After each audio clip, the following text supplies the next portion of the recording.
Hola de nuevo seguidores y clientes, aquí estamos con un nuevo vídeo de YouTube. No olvidéis de suscribiros a nuestro canal y darle a la campanilla. Contra más suscripciones, más vídeos haremos. Gesto y Aterol, YouTube. Recordad, Gesto y Aterol, YouTube. Y también pedid cita al teléfono 646-021-399 de lunes a viernes a horario de oficina. Pedid siempre cita, sin cita no atendemos. 646-021-399. Hoy vamos a hablar de soy autónomo, he sido positivo por COVID y no me puedo coger la baja laboral. Bueno, aquí está el tema siguiente. Soy autónomo, he sido positivo por COVID y no me puedo coger la baja laboral. Ahora les lo voy a explicar ahora mismo. Que los servicios sanitarios de atención primaria están colapsados en todas las autonomías no es ningún secreto. Uno de los problemas que tenemos si hemos dado positivo por COVID es tramitar la baja laboral, puesto que tendremos que quedarnos en cada una semana. En casa una semana. En el caso de los profesionales es peor. En el caso de los autónomos, porque un autónomo positivo por COVID no se podrá coger la baja laboral. Aquí chocan dos realidades, el derecho del autónomo para tramitar su baja laboral y la posibilidad real de hacerlo. Porque hablamos de que con los retrasos actuales, cuando tenga la oportunidad de tramitar su baja, incluso aunque en el mismo proceso le den el alta, ya habrá pasado la enfermedad, cuarentena y estará de nuevo trabajando. Una tramitación complicada y una retribución de poca cuantía. Todo esto ha provocado que muchos de los que tienen síntomas leves ni siquiera contemplen darse de baja. Como mucho han estado un par de días en casa y han hecho algo de cuarentena. Esto claro en los puestos donde no se puede teletrabajar. La cuestión es que tramitar la baja para muchos supone un coste, ya que no tienen los conocimientos necesarios y lo hacen a través de un gestor laboral, o sea, en nuestro caso la gestión anterior. Y para la pequeña cuantía que van a recibir prefieren no hacerlo. Y esto por no hablar de lo que al final va a cobrar un autónomo un 75% de la base de cotización durante esos días, y esto gracias a que estos contagios o confinamientos se asimilan a un accidente laboral, a los únicos efectos del cobro de prestaciones.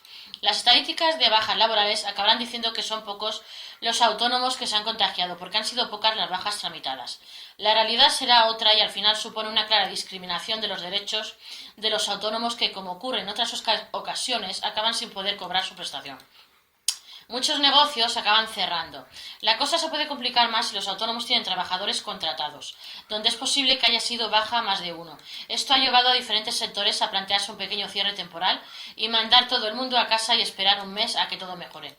Las empresas deberán paralizar su actividad en caso de riesgo grave de contagio por coronavirus, porque además en muchos casos tienen problemas para cubrir los puestos de trabajo debido a las bajas, que son como un goteo en sus plantillas ya de por sí por lo general cortas, especialmente si son negocios que ahora están en su temporada baja, donde no van a tener grandes ingresos y serán más gastos que beneficios los que logren. En diferentes zonas patronales hoteleras de ocio nocturno o restauración ya han avisado de que muchos negocios prefieren cerrar un mes y volver cuando todo esté normalizado. Vamos a explicar un poquito más para los autónomos y las empresas. Las empresas deberán paralizar su actividad en caso de riesgo grave de contagio por coronavirus. El Ministerio de Trabajo ha creado una guía PDF para que empresas y empleados sepan cómo actuar por el SARS-CoV-2. El objetivo es aportar la información necesaria en materia de normativa laboral para afrontar diferentes situaciones provocadas por el virus, y en ella recomienda a las empresas paralizar su actividad en caso de riesgo grave de contagio por coronavirus. Pero antes de llegar a este extremo, Trabajo combina a las empresas a tomar medidas preventivas y organizativas que de forma temporal eviten situaciones de contacto social sin necesidad de paralizar la actividad. Se está hablando mucho sobre teletrabajo, pero también hay muchas reuniones y viajes que se podrían evitar con el uso de las videoconferencias. Con la pandemia del coronavirus, muchas empresas ya miran al teletrabajo de otra manera, pero también hay que tener en cuenta las medidas de prevención de riesgos laborales que, además de las inherentes a su actividad, se pueden ver completadas por aquellas medidas de salud pública que en cada momento sean aconsejadas o prescritas por el Ministerio de Sanidad en función del nivel de alerta pública. Medidas higiénicas, de comportamiento, limpieza, etc. Las empresas pueden organizar el trabajo para reducir el número de trabajadores expuestos, adoptar medidas para las personas especialmente sensibles, poner a disposición de sus trabajadores material higiénico necesario y reforzar los protocolos de limpieza. También pone sobre la mesa la posibilidad de suspender su actividad de forma total o parcial por escasez o falta de aprovisionamiento. También cabe la posibilidad de que sea debido a una disminución de la demanda o un exceso de productos fabricados en este sentido. Se entiende como fuerza mayor a efectos de la regulación temporal de empleo con carácter general, aquella generada por hechos o acontecimientos involuntarios e imprevisibles externos al círculo de la empresa y que imposibilitan la actividad laboral. ¿Está de baja un trabajador obligado a llevar a cabo una cuarentena por coronavirus? Sí. En caso de que la empresa suspendiese total o parcialmente su actividad sin tramitar el expediente de regulación de empleo, los trabajadores conservarán su derecho al salario. En todo caso, no está de más tener diversos escenarios previstos por si se tiene que actuar según alguno de ellos.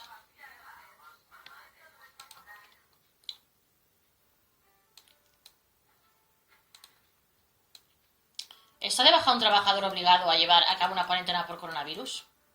El coronavirus está teniendo un efecto evidente en la economía a nivel mundial, pero si bajamos a nivel de empresa vemos cómo afecta a diferentes industrias, desde aquellas que sufren de abastecimiento de materia prima o componentes que venían de China, los relacionados con el turismo que ven en las calles de las ciudades vacías o también los que ven como sus empleados no pueden acudir a su puesto de trabajo. Pero en este último caso, ¿está de baja un trabajador obligado a llevar a cabo una cuarentena por coronavirus? En este caso 7 días, que es una hora.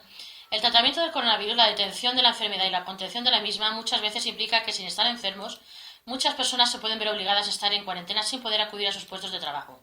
¿Debe la empresa abonar estos salarios? Con la pandemia del coronavirus muchas empresas ya miran el teletrabajo de otra manera, recuerdo.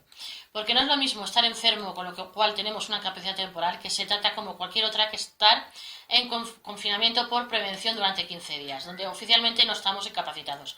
Lo cierto es que no hay un protocolo para esta cuestión. Dependiendo del puesto de trabajo, muchos pueden realizar sus tareas de forma remota, pero esto no será siempre posible.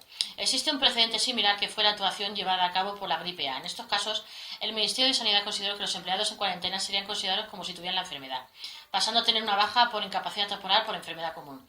En todo caso, hay que tener en cuenta que la mayoría de las empresas, salvo que el convenio diga lo contrario, los 3 primeros días por enfermedad común no se abonan y del 4 al 15 cobraría el 60% y a partir del 21 cobraría el 75%. La empresa se haría cargo de los costes de la baja hasta el día 15. La cuestión es diferente si se ha contraído la enfermedad en el puesto de trabajo, con lo que sería una enfermedad laboral y se cobraría el 100%.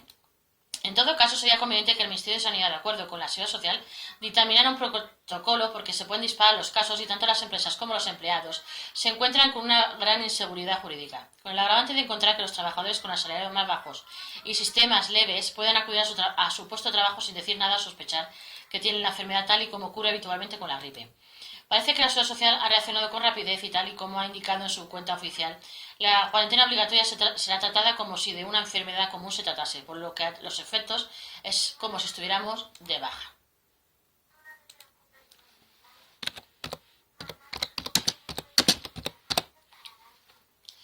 A ver si podemos tratar algún tema más. Ya lo dejamos.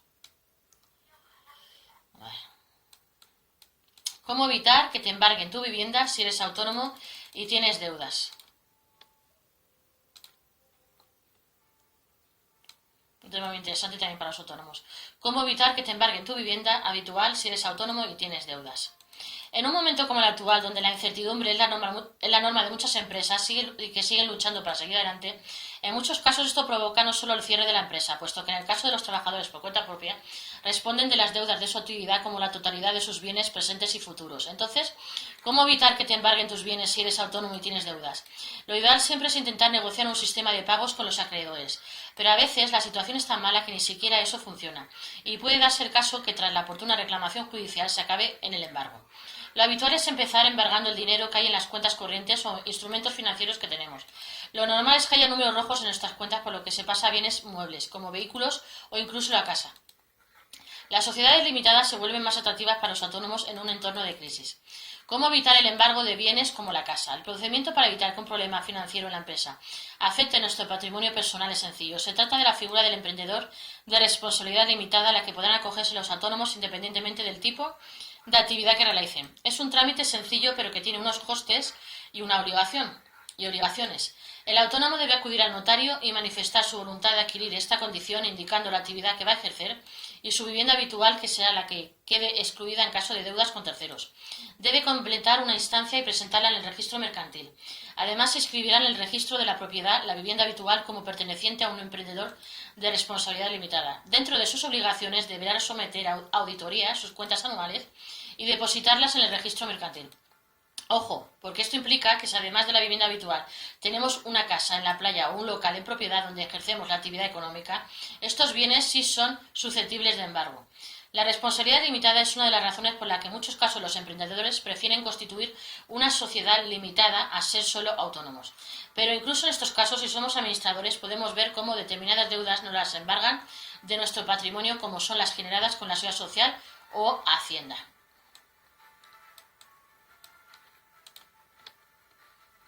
Las sociedades limitadas se vuelven más atractivas para los autónomos en un entorno de crisis. Una de las dudas más frecuentes a la hora de iniciar un negocio para muchos emprendedores es si lo hacen como profesionales, dándose de alta en autónomos, o constituir una sociedad limitada, una SL. Cada modelo tiene sus ventajas, pero las sociedades limitadas se vuelven más atractivas para los autónomos en un entorno de crisis. El principal motivo es precisamente la naturaleza de dicha sociedad, que permite separar o blindar los bienes personales del patrimonio de la empresa. De esta manera, el autónomo no tiene que responder con sus propios bienes si la empresa no va bien. Por ejemplo, se salvaguarda la vivienda o vehículos personales, por ejemplo. Además, a la hora de tributar puede ser una opción más favorable si se tienen ingresos por encima de los 22.000 euros. Más todavía si entra en vigor la reforma del RETA y los autónomos cotizan por rendimientos. En determinadas condiciones se puede cotizar en el régimen general en lugar del RETA. Todo esto hace que se haya vuelto una opción interesante a la hora de montar un negocio. Según el Instituto Nacional de Estadística, en marzo de 2021 se crearon 10.968 sociedades mercantiles, el 99,6% limitadas, lo que supone un 62% más que en el mismo mes de 2020. Esto puede ser normal porque muchos proyectos del año pasado quedaron en cajón ante las malas perspectivas económicas y la incertidumbre que introducía la pandemia. También el ritmo mensual ha crecido y hay un 25% más de estas sociedades que en febrero. Es una buena noticia porque implica, por un lado, que los inversores y los empresarios comienzan a recuperar la confianza en un crecimiento económico sostenido, y es el momento de aprovechar oportunidades que han podido surgir por la desaparición de la competencia durante la crisis.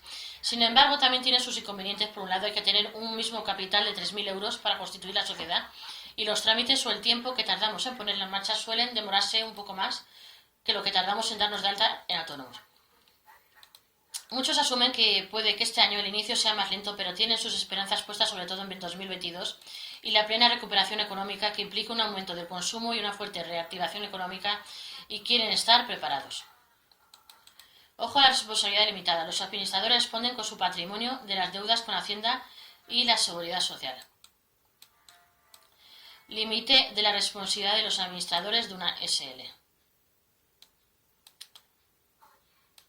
Si un administrador o administradores actúan como una conducta desleal o desorganizada, producirá daños a la propia organización o a terceros. Si el perjudicado es la sociedad mercantil, se podrá dirigir la acción de responsabilidad social contra el administrador. En el caso de que sea cualquier otra persona, sobre ella recaerá la acción individual. ¿Qué conductas de los administradores dan lugar a acciones de responsabilidad? Conducta negligente o culposa. Por lo general, estos pueden ser el incumplimiento de los deberes y obligaciones establecidos por ley o los estatutos, como por ejemplo el deber de depositar las cuentas anuales, o la violación de actuar con un leal representante, aprovechar para sí mismo oportunidades de negocio. También son conductas que pueden dar lugar a la responsabilidad, conductas que causen daño o perjuicio. Este es el caso de, por ejemplo, el administrador impida que un proveedor pueda cobrar sus deudas o se aproveche en beneficio propio oportunidades de negocio en detrimento de la sociedad. Existencia de un nexo casual. Si se da el caso en que no se depositan las cuentas anuales y la empresa sigue contratando con proveedores en caso de impago, la jurisprudencia suele entender que se estaba en causa de insolvencia y, por tanto, el nexo casual no necesita ser acreditado. Existen muchas otras circunstancias que pueden producir acciones de responsabilidad contra los administradores, pero los criterios generales son las acciones dolorosas, culposas y negligentes, las que dan origen a una acción de responsabilidad social o acción individual. Bueno, no olvidéis de apuntaros la gestión de terror al 646-021-399 de lunes a viernes, hoy en oficina. Pedir siempre cita, sin cita no atendemos. Empresarios desde 60 euros y autónomos desde 50 euros. Colectivos y asociaciones, y si tenéis para administrar una finca huerta de campo, no olvidéis de contar con la gestión de terror al 646-021-399 de lunes a viernes. Pedid siempre cita por teléfono.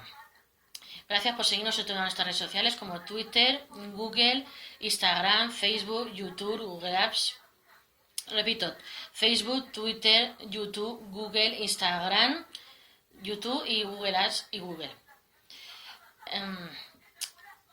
No olvidéis de apuntarse a la gestión de terror a las 646-021-399 de lunes a viernes, hora de oficina. También podéis pedirnos consultas solamente por 50 euros, tu consulta laboral, fiscal, contable, como persona normal.